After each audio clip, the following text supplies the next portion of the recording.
In these troubled times, I believe we stand at a turning point when those who cherish faith, those who cherish freedom, those who cherish the sanctity of life and all the liberties enshrined in our Constitution should step forward and heed the call to action. Republican vice presidential candidate Mike Pence there making a final appeal for evangelical votes. That video message, you saw a portion of it, it will be shown in thousands of churches this Sunday. To talk more about it, let's welcome in the national spokesperson for My Faith Votes, Johnnie Moore, who joins us from Newsmax Washington. John, we always appreciate your time here on Newsmax Prime. And your organization recently held an event focused on engaging and encouraging evangelicals to vote. How important is the faith community in American culture and, yes, in electoral politics? Well, it can make all the difference, and it has made all the difference in the past. You know, My Faith Votes was established for one reason.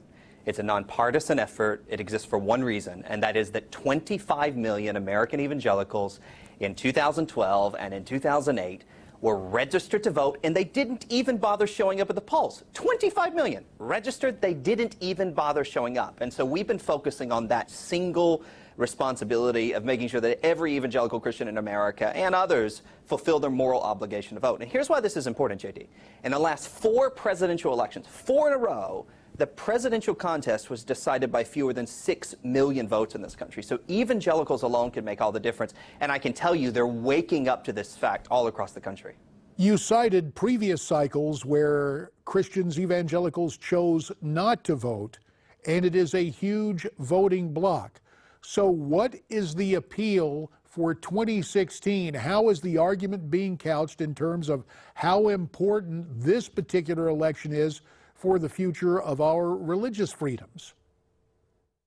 Well, I can tell you My Faith Votes doesn't take a position on candidates, but what I'm hearing on the ground among evangelicals is that universally, universally, like there might be one exception here or there in some place in this country, but universally evangelicals believe this is the most important election of our lifetime, and not in some cliche way. You know, everybody says that, but they cite tangible facts related to the Supreme Court, religious liberty, the right to life. I mean, everyone feels like, whatever you think about the personalities of the candidates, when you look at the policies, this is the most important moment. And I can tell you, on one side of the aisle, and I'm just speaking, just observing for a moment, on one side of the aisle, they sort of think that evangelicalism is waning in terms of its influence in politics.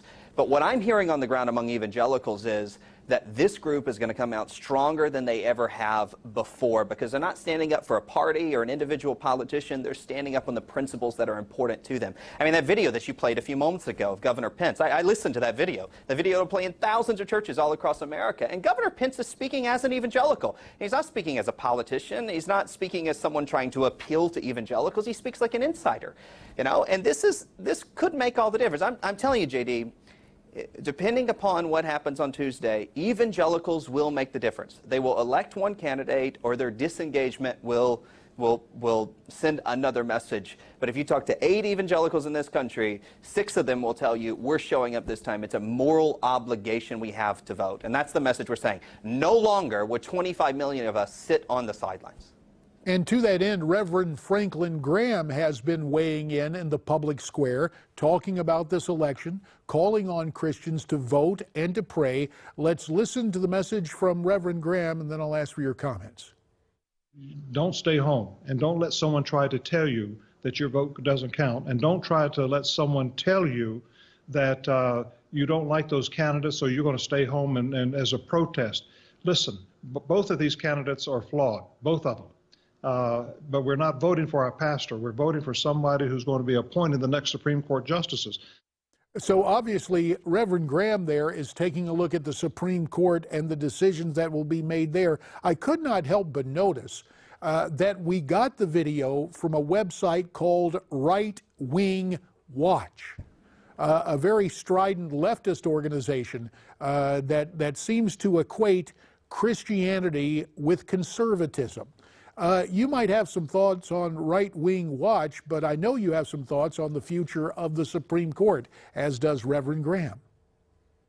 Yeah, this is not the election that Donald Trump made or that Hillary Clinton made. This is the election that Antonin Scalia made in his unfortunate passing. This is an election where every single evangelical, or by the way, not just evangelicals, Republican or Democrat, everybody is settling into this fact that whoever's elected president is going to make the most significant decision that anyone can remember. They will decide the future of the Supreme Court by those they attempt to appoint. And here's the situation. Donald Trump has been really clear. He said, here's the list. And I promise that my first appointee at least will come from this list, my replacement for Antonin Scalia. And on the Democratic side, I mean, after repeated requests, Hillary Clinton won't even release a list. The only thing she'll say is on the debate, you know, she's sure as anything not only going to maintain her position on partial birth abortion. I mean, she's so radical, she voted against a ban on partial birth abortion. I mean, this is incomprehensible. She is going to appoint justices that are going to uphold the abortion laws in this country, or probably make them even more loose. And for a lot of Catholics and evangelicals, I mean, this is like a theological issue. It's not, their patriotism screams at them, but for them, this is a matter of like the heart of their faith.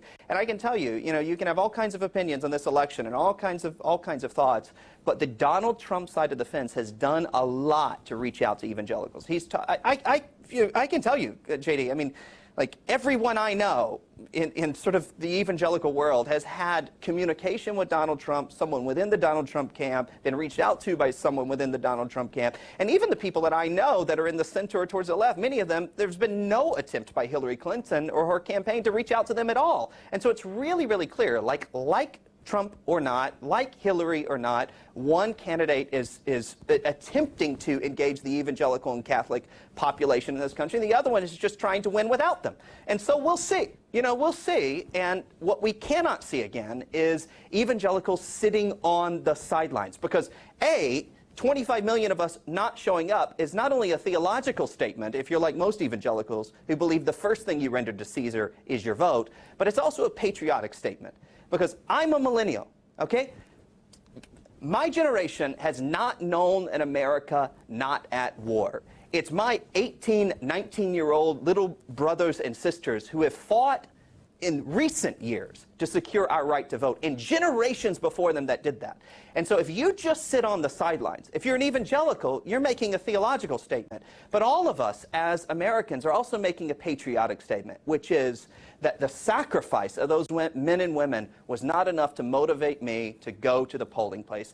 And if the Christian community shows up, they will become the most important voting bloc, not only in this election, but in any election.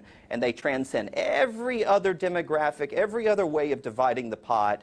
Evangelicals and Catholics cross it all. They will decide this election, and in turn, they might decide the fate of America.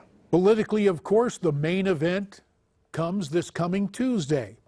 But My Faith Votes has been involved in various events. Anything in this countdown, something you want to spell out coming up on Sunday in terms of the video we just saw, or other things your organization may be involved in these closing hours before Americans go to vote on Tuesday? You know, My Faith Votes has been clear. We're a nonpartisan movement. We're not picking candidates. We're picking one message, and that is you have a moral obligation to vote. Never again. If you go to myfaithvotes.org, you can see all the events, get all the resources there. You can watch the event from the other night, which was watched live by over 500,000 people, included Dr. Ben Carson, Dr. David Jeremiah, Reverend Samuel Rodriguez, thousands of people in the live audience, and the message was crystal clear. Again, I'm going to say it one more time, JD.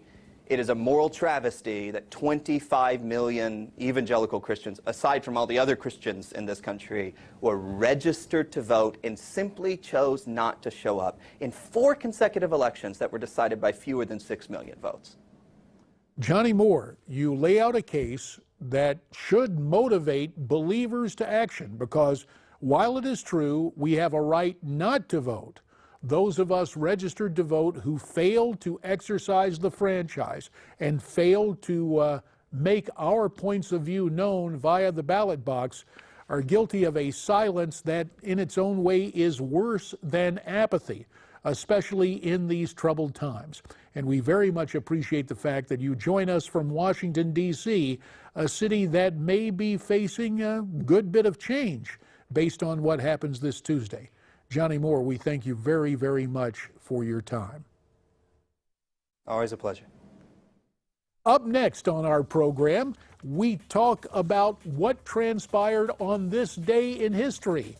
And I'll give you a hint. It has to do with a former governor of California, a former actor, a former president by the name of Ronald Reagan. All that and more ahead on Newsmax Prime.